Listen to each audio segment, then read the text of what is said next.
حیف دلم، دلت حال دل منو بد میکنه. میفهمی چمه قلب مریضم این روزای بد لعنتی رو داره رد میکنه. چم شده باز، چرا هیچ جوری نمیتونم من از فکرت درام. بد جوری رفت، یه جوری که یادم رفته الانم کجام، بعد حال و هوا.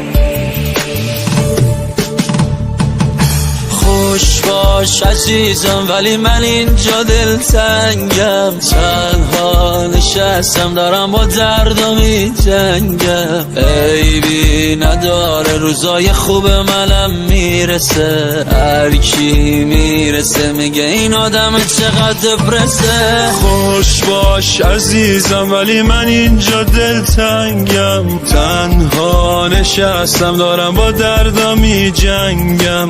عیبی نداره روزای خوب منم میرسه، هر کی میرسه میگه این آدم چقدر دپرسه.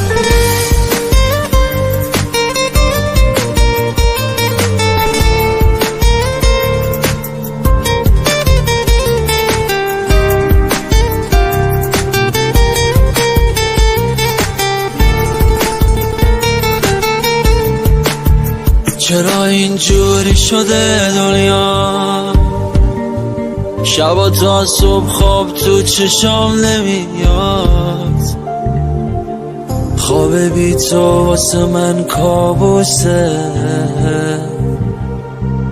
دل من جز تو کسی رو نمیخواد،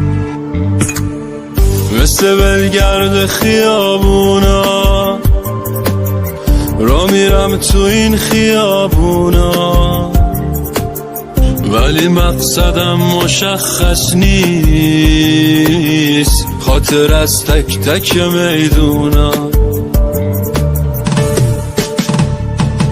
خوش باش عزیزم ولی من اینجا دلتنگم، تنها نشستم دارم با دردم میجنگم. عیبی نداره روزای خوب منم میرسه، هر کی میرسه میگه این آدم چقدر دپرسه. خوش باش عزیزم ولی من اینجا دلتنگم، تنها نشستم دارم با دردم میجنگم. عیبی نداره روزای خوب منم میرسه، هر کی میرسه میگه این آدم چقدر دپرسه.